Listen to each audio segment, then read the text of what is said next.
यंदा 18 ऑक्टोबर 2025 ला धनतेरस आली आहे, ज्याला धनत्रयोदशी असं सुद्धा म्हटलं जातं। ह्या दिवशी शनी प्रदोष सुद्धा आहे। आता बघा, धनतेरसच्या दिवशी बऱ्याच ठिकाणी माता लक्ष्मीची पूजा केली जाते, पण खरं तर आपली खरी लक्ष्मी हे आपलं धन आहे। आपल्याला ह्याच धनाची पूजा करायची आहे। म्हणजेच काय, आपल्याला आपल्या शरीरासाठी आपले आरोग्याचे देवता म्हणजेच भगवान धन्वंतरी यांची पूजा करायची आहे। त्यांच्या प्रती कृतज्ञता व्यक्त करण्याचा हा दिवस आहे। जेव्हा समुद्र मंथन झालं होतं तेव्हा 14 रत्न बाहेर पडली, तेव्हाच भगवान धन्वंतरी यांचा जन्म झाला आहे। धनतेरसच्या दिवशी माता लक्ष्मीची तर पूजा तुम्ही करतच असता, पण त्याच्याबरोबर आपलं आरोग्य सुदृढ राहावं, कारण आपलं शरीर हीच खूप मोठी संपत्ती आहे। म्हणून आपल्याला भगवान धन्वंतरीची पूजा करायची असते आणि त्यांना प्रार्थना करायची असते की माझ्या पण कुटुंबावर कधीही कुठल्याही प्रकारचं दुःख, कुठल्याही प्रकारचं आजारपण येऊ देऊ नये आणि त्यांच्या प्रती कृतज्ञता व्यक्त करण्याचाच हा दिवस असतो। तर चला आपण बघूया की धनतेरसच्या दिवशी आपल्याला नेमकी धन्वंतरीची पूजा कशी करायची, धनधान्याची पूजा कशी। ही पूजा मांडणी आपल्याला संध्याकाळी करायची असते।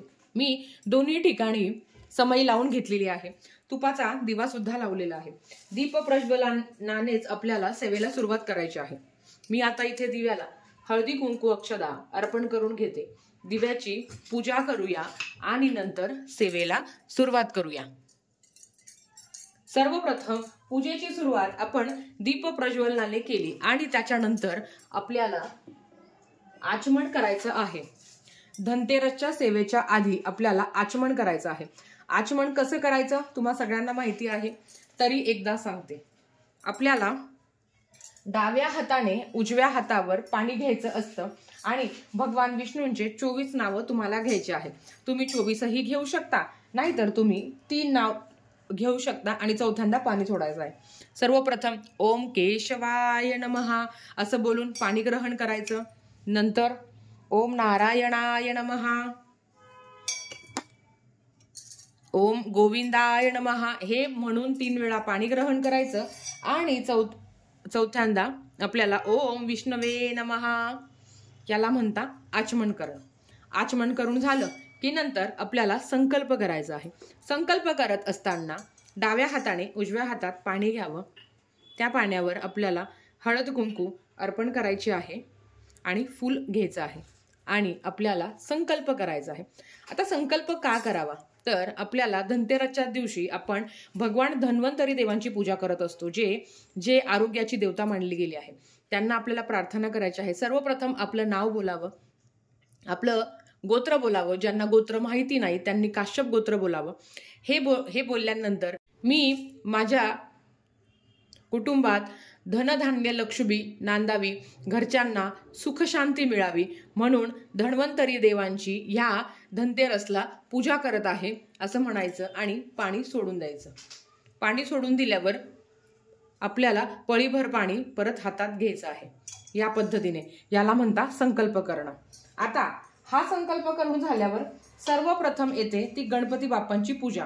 धनतेरसच्या दिवशी आपल्याला धन्वंतरी देवांची पूजा करायची असते, पण सुरुवात गणपती बाप्पांच्या पूजनेने करायची। आता बघा, इथे मी धन्वंतरी देवाचा फोटो घेतला आहे। तुमच्याकडे जर तो फोटो असेल तर नक्कीच तुम्ही तो घ्यावा, नाहीतर तुम्ही सुपारी घेतली तरी चालेल। पण खरं तर दरवर्षी आपल्याला धन्वंतरी देवांची पूजा करायची असते, म्हणून तुम्ही आपल्या घरात धन्वंतरी देवांचा फोटो असणं महत्त्वाचं आहे। मी इथे कलशाची स्थापना केली आहे। कलशाची स्थापना केल्यावर आपल्याला माहिती आहे कलशाची स्थापना कशी करायची। सर्वप्रथम एक तांब्या घ्यावं, त्याच्यामध्ये पाणी भरावं, पाण्यामध्ये हळदी कुंकू अक्षदा अर्पण करावी। 1 रुपया आपल्याला अर्पण करायचा आहे। सुपारी टाकायची आहे। 5 विड्याची पानं मी लावलेली आहे आणि वरती मी नारळ ठेवलेला आहे। आपल्याला ह्या कलशाच्या खाली तांदूळ सुद्धा ठेवायचे आहे। ही झाली कलशाची स्थापना। कलशाची स्थापना केल्यावर कलशाला पण हळद कुंकू अक्षदा आपल्याला अर्पण करायचे आहे आणि कलश देवताभ्यो नमः हरिद्रम कुमकुम समर्पयामि, कलश देवताभ्यो नमः पुष्पम समर्पयामि असं म्हणून आपल्याला प्रार्थना करायची आहे। जर तुमच्याकडे गजरा असेल तर आवर्जून तुम्ही गजरा सुद्धा परिधान करू शकता। फूल असेल तर फूल तुम्हाला अर्पण करून घ्यायचं आहे। आता त्याच्यानंतर येतं ती गणपती बाप्पांची स्थापना। आता गणपती बाप्पांची स्थापना करण्यासाठी आपल्याला गणपती बाप्पांची मूर्ती ताम्हणामध्ये घ्यायची आहे आणि आपल्याला ओम गण गणपते नमः ह्या मंत्राचा मंत्र जप करायचा आहे। 51 वेळा, 108 वेळा किंवा 1 वेळा गणपती अथर्व शीर्षमचं पठण करायचं आहे। ओम गण गणपते नमः, ओम गण गणपते नमः, ओम गण गणपते नमः ह्या मंत्राचा आपल्याला मंत्र जप करायचा आहे।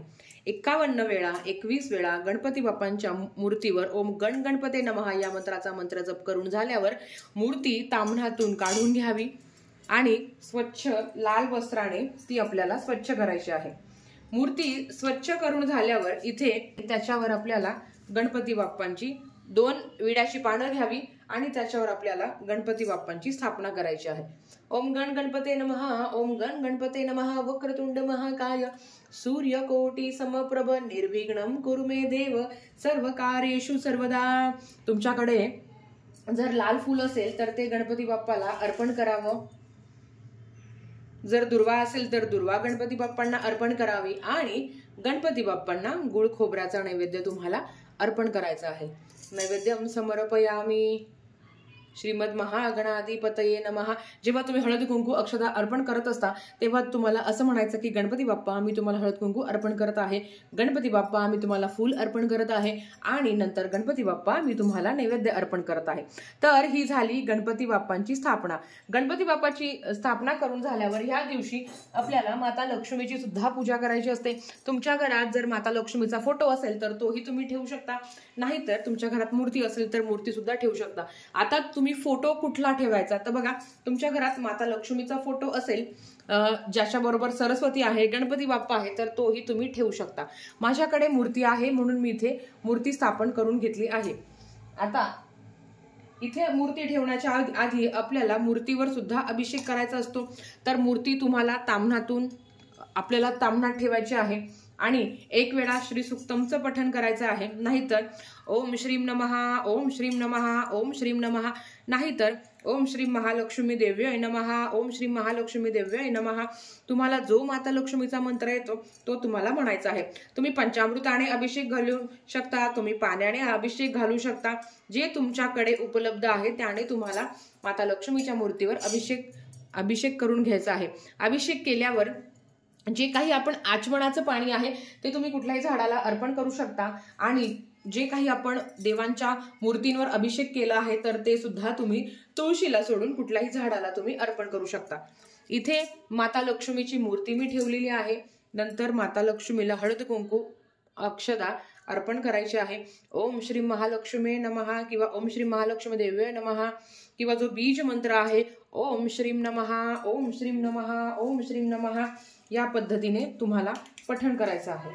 तुमच्याकडे लाल फूल असेल तर ते तुम्ही माता लक्ष्मीला अर्पण करू शकता किंवा कुठल्याही रंगाचं फूल असेल तर ते सुद्धा तुम्ही माता लक्ष्मीला अर्पण करू शकता। तर इथे माता लक्ष्मीची पूजा करून झाल्यावर खरं तर धनतेरसला धनाची पूजा केली जाते। म्हणजेच काय, धन हे आपलं शरीर आहे, आरोग्याची देवता तर ही धन्वंतरी देवता आहे। तर ह्या दिवशी आपल्याला धन्वंतरी देवांचं पूजन करायचं असतं। तर जेव्हा समुद्र मंथन झालं होतं त्यातून 14 रत्ने बाहेर पडली होती, त्यात चंद्राचा थोरला भाऊ म्हणून धन्वंतरी देव हे 5वे रत्न बाहेर पडले होते। श्यामवर्ण, माथ्यावर मुकुट, डाव्या हातावर कुंभ आणि उजव्या हातावर अभयकर म्हणून आश्वासन देत असलेल्या धन्वंतरीची मूर्ती किंवा फोटो आपल्याला यांची पूजा करायची आहे। यांच्यामुळेच आयुर्वेदाचा विकास झाला म्हणून त्यांना आदिदेव, अमृतयोनी, सुधापाणी अशा विविध नावांनी ओळखले जाते। त्यांच्यामुळे नाना औषधांचा विकास झाला आहे। म्हणूनच वनस्पतीचे औषधांना देव सुद्धा समजले जाते। भगवान विष्णूंच्या 24व्या अवतारात मध्ये धन्वंतरींची गणना केली जाते। म्हणून ह्या दिवशी धन्वंतरी देवांची पूजा करणं अतिशय महत्त्वाचं आहे। जी आरोग्याची देवता आहे, जी आपल्याला चांगलं आरोग्य देतं। तर आता भगवान धन्वंतरी देवतांचा फोटो जर तुमच्याकडे असेल तर नक्कीच तुम्हाला फोटोची पूजा करायची आहे. आणि जर फोटो तुमच्याकडे नसेल तर सुपारी स्वरूप तुम्ही घेऊ शकता. आणि मग त्या सुपारीवर पण जर तुमच्या घरात जर सुपारी असेल तर सुपारीवर तुम्हाला अभिषेक करायचा आहे. अभिषेक कशाने करायचा तर तुम्ही 1 वेळा पुरुष सुक्तम म्हणू शकता आणि त्याने तुम्हाला अभिषेक करायचा आहे. धन्वंतरी देवांची पूजा करून झाल्यावर खरं तर आयुर्वेद हे भारतामध्ये सगळ्यात विकसित मानलं गेलं आहे. आयुर्वेदाच्या जीवावर आपण कितीतरी रोगांवर मात करत असतो. ज्या पद्धतीने इथे आपण धन्वंतरी देवांची पूजा केली आहे त्याच्याच समोर आपल्या घरात जे काही आयुर्वेदिक जिन्नस आहे, मग त्याच्यामध्ये आयुर्वेदामध्ये सगळ्यात महत्वाचं येतं ती विड्याची पानं. तुमच्या घरात जर विड्याची पानं असेल तर ती सुद्धा तुम्हाला नैवेद्यासाठी इथे ठेवायची आहे, कारण त्याची सुद्धा तुम्हाला पूजा करायची आहे. विड्याची म्हणजे ज्याला आपण खाऊची पानं म्हणतो तर याचा सुद्धा खूप चांगला गुणधर्म आहे. हळद हे एक सुद्धा औषधी मानलं गेलं आहे. त्याच्याबरोबर दालचिनी, जे काही मसाल्याचे पदार्थ आपल्याला उपयोगी आहे ते तुम्हाला पूजेमध्ये ठेवायचे आहे. यामध्ये तुम्ही हळद, सुंठ सुद्धा ठेवू शकता, वेलदोडे, वेलची आणि ज्या काही लवंग आहे त्या सुद्धा तुम्हाला ठेवायच्या आहे. आणि काळे मिरे सुद्धा तुम्हाला ठेवायचे आहे. या सगळ्यांची पूजा करू शकता. त्याच्याच बरोबर आपण जे काही सुगंधित उटणे घेतले आहे तर त्याची सुद्धा तुम्हाला या दिवशी इथे ठेवून पूजा करायची आहे. ह्या सुगंधित उटण्याची सुद्धा पूजा करायची आहे. तुमच्या घरात कडुलिंबाचा पाला असेल किंवा पुदिना असेल तर त्याची सुद्धा तुम्ही पूजा करू शकता. आता हे जे काही पदार्थ आहे याला सुद्धा तुम्हाला हळद, कुंकू, अक्षता अर्पण करून घ्यायची आहे आणि फूल अर्पण करायचं आहे. हे करून झाल्यावर ह्या दिवशी सप्तधान्यांची पूजा केली जाते. म्हणजेच काय, 7 जे धान्य आहे किंवा 5 धान्य आहे, 3 धान्य आहे, जे तुमच्या घरातले जे काही कडधान्य आहे त्याची सुद्धा पूजा करायची पद्धत आहे. तर आता हे धान्याची जेव्हा आपण पूजा करत असतो तर तेव्हा आपल्याही घरात कधी कशाची कमी पडत नाही आणि आपल्याही घरात धनधान्यांची कमतरता भासत नाही. बघा, ह्या दिवशी तुम्ही कुठल्याही वस्तू खरेदी करणार असेल तर त्याची सुद्धा तुम्हाला पूजा करायची आहे.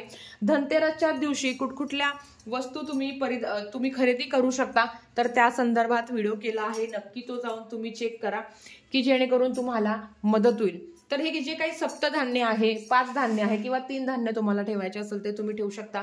बघा, तुमच्या घरात ज्या काही डाळी आहे किंवा तांदूळ आहे, साबुदाणा आहे, जे काही कडधान्य आहे त्याची तुम्हाला या दिवशी पूजा करायची असते. मग तुमच्या घरात जे उपलब्ध आहे ते त्या धान्याची तुम्हाला पूजा करायची आहे आणि प्रत्येक धान्याला हळद, कुंकू, अक्षता तुम्हाला अर्पण करायची आहे. आणि मनोमन माता लक्ष्मीला हीच प्रार्थना करायची आहे की माझ्याही घरात कधीही धनधान्याची कमतरता भासू देऊ नको आणि माझ्याही घरात अखंड तुझा वास राहू दे आणि धनधान्याच्या स्वरूपात तू माझ्या घरात अखंड नांदत राहा, हीच प्रार्थना करायची आहे. आता हे करून झाल्यावर तुम्हाला बघा, एवढीच आपल्याला मांडणी होती. आता सगळ्यात महत्वाचं, धनतेरस म्हटलं तर सेवा तर झालीच पाहिजे. आता कुठली सेवा तुम्हाला करायची आहे बघा. तर ह्या दिवशी तुम्ही जे काही धन्वंतरी देव आहे त्यांना सुद्धा तुम्ही ह्या दिवशी तुळस अर्पण करू शकता आणि ओम नमो भगवते वासुदेवाय नमः या मंत्राचा मंत्र जप करू शकता. कारण अर्थात धन्वंतरी देव हे भगवान विष्णूंच्या 24 अवतारापैकी एक महत्वाचा अवतार मानले गेले आहे. म्हणून ह्या दिवशी तुम्हाला भगवान विष्णूंची सुद्धा सेवा करायची असते. आता तुमच्या घरात ज्या काही पणत्या वगैरे असेल तर तुम्ही पणत्या लावून घेऊ शकता. आणि हे सगळं करत असताना मी माझ्या घरातल्या सुख, शांती, समाधानासाठी आणि घरातल्यांचं सगळं आयु आरोग्य व्यवस्थित राहावं, आम्हालाही जास्त म्हणजे आपल्या घरातल्या कुठल्याही व्यक्तींना जास्त आजाराचा सामना करावा लागणार नाही, अशी प्रार्थना तुम्हाला या दिवशी परमेश्वराला करायची आहे. संपूर्ण पूजा करून झाल्यावर नैवेद्य कुठला अर्पण करायचा तर बघा, ह्या दिवशी धने आणि गुळ याचाच नैवेद्य आपल्याला माता लक्ष्मीला आणि भगवान धन्वंतरीला अर्पण करायचा असतो. धने आणि गुळ ह्याच नैवेद्याचा मान असतो आणि आपल्याला धने आणि गुळ याचा नैवेद्य भगवान विष्णू म्हणजे धन्वंतरी देवांना आणि माता लक्ष्मीला आपल्याला अर्पण करायचं आहे.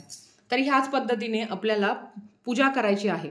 बघा, आता ही पूजा करून झाल्यावर मेन येते ती आरती. तर तुम्हाला धन्वंतरी देवांची आरती करायची आहे आणि अर्थात धनतेरस म्हटलं तर सेवा येणारच. सेवेशिवाय आपली कुठलीही पूजा अपूर्ण आहे. तर आता कुठली सेवा करावी तर बघा, तुम्हाला एक माळ धन्वंतरी मंत्र म्हणायचा आहे। हा धन्वंतरी मंत्र मी तुम्हाला डिस्क्रिप्शन बॉक्स मध्ये लिहून देते, पण तरी पण आता तोंडी सांगते। तर तो धन्वंतरी मंत्राचा तुम्हाला एक माळ जप करायचा आहे। धन्वंतरी मंत्र आहे ओम नमो भगवते वासुदेवाय धन्वंतरये अमृत कलश हस्ताय सर्वामय विनाशाय त्रैलोक्यनाथाय महाविष्णवे स्वाहा। हा मंत्र आहे जो तुम्हाला एक माळ करायचा आहे। जर नसेल शक्य तर 51 वेळा तरी पठण करा। आता हे करून झाल्यावर एक वेळा तुम्हाला विष्णू सहस्त्रनामाचं पठण करायचं आहे, एकदा तुम्हाला रामरक्षा पठण करायची आहे, गीतेचा 15वा अध्याय तुम्हाला एक वेळा पठण करायचा आहे, एक वेळा तुम्हाला कालभैरवाष्टकम पठण करायचं आहे आणि एक वेळा तुम्हाला महामृत्युंजय मंत्राचं पठण करायचं आहे। तुम्ही म्हणाल की भगवान विष्णूंची सेवा आपण करतो, पण त्याच्याबरोबर आपल्याला कालभैरवाष्टकम आणि महामृत्युंजय मंत्राचं का पठण करावं? तर बघा, अर्थात ह्या दिवशी आपल्याला यमदीपदान सुद्धा करायचं असतं, तर ते अकाल मृत्यू होऊ नये म्हणून आपल्याला भगवान शंकरांची सुद्धा उपासना करायची असते, म्हणून आपल्याला कालभैरवाष्टकमचं पठण करायचं आहे आणि एक माळ तुम्हाला महामृत्युंजय मंत्राची पठण करायची आहे। तर ह्याच पद्धतीने आपल्याला धनतेरस साजरी करायची आहे। आता आपण बघूया उत्तर पूजा कधी करावी। तर अर्थात आपण जेव्हा धनतेरसच्या दिवशी ही पूजा करणार आहोत तर दुसऱ्याच दिवशी सकाळी उत्तर पूजा करायची असते। उत्तर पूजा कशी करावी? सर्वप्रथम धनतेरसच्या दिवशी म्हणजे तुमच्याकडे जर धन्वंतरी देवाचा फोटो असेल तर तो तुम्ही त्यांच्या जागेवर ठेवून द्यावा। हे जे काही फुलं आहे हे तुम्हाला निर्माल्यात टाकायचे आहे। कलशातील पाणी हे तुम्ही कुठल्याही झाडाला अर्पण करू शकता। नारळ, हेच नारळ तुम्ही अगदी लक्ष्मी पूजनाच्या दिवशी सुद्धा वापरू शकता।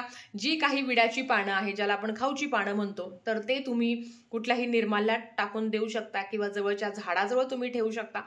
त्याच्याच बरोबर या कलशामधील 1 रुपया सुपारी तुम्ही ती स्वच्छ वाळून घ्यावी आणि तुम्ही लक्ष्मी पूजनाच्या दिवशी जेव्हा तुम्ही कलश पूजन करणार आहात तेव्हा तुम्ही वापरू शकता। हे काही तुम्ही मसाल्याचे जिन्नस घेतलेले आहे ते त्यांच्या जागेवर परत ठेवून द्यावे। सुवासिक उठणे तर आपल्याला ते लागणारच असतात दिवाळीच्या दिवशी। माता लक्ष्मीची मूर्ती तुम्ही नक्की ताम्हणातून काढून जेव्हा आपण देवपूजा करत असतो तेव्हा ती देवपूजा करावी, म्हणजे त्या मूर्तीची सुद्धा पूजा करावी। गणपती बाप्पांच्या मूर्तीची सुद्धा तुम्हाला पूजा करायची आहे आणि नंतर ते तुम्ही त्यांच्या जागेवर देवघरात ठेवू शकता। गुळ खोबऱ्याचा नैवेद्य प्रत्येकाने खाऊन घ्यावा। जे काही फुलं आहे ते निर्माल्यात टाकायचे आहे। जे काही धान्य आपण इथे ठेवले होते, कडधान्य, धान्य, तर हे तुम्हाला आपापल्या जागेवर ठेवायचे आहे। आणि तर धणे आणि गुळाचा नैवेद्य आपण जो काही दाखवला आहे, तर गुळ तुम्ही सगळ्यांनी थोडं थोडं प्रसाद म्हणून खाऊ शकता। धणे तुम्ही कुठल्याही भाजीमध्ये वापरू शकता। या पद्धतीने आपल्याला उत्तर पूजा करायची आहे। तर तुम्ही बघितलं, ह्याच पद्धतीने आपल्याला पूजा करायची आहे। पूजा मांडणी तुम्ही प्रदोष काळानंतर करू शकता आणि प्रत्येकाने आपापल्या घरात धन्वंतरी देवांची पूजा करावी आणि अर्थात भगवान श्रीहरी विष्णूंची सेवा सुद्धा करायला विसरू नका। ह्या दिवशी यमदीपदान सुद्धा करायचं असतं। आता यमदीपदान हे आपल्याही घरात अकाल मृत्यू येऊ देऊ नये म्हणून आपल्याला यमदीपदान करायचं असतं। आता ही यमदीपदान करायची पद्धत कुठली आहे, कुठला मंत्र म्हणावा, हे आपण नंतरच्या व्हिडिओमध्ये बघूया।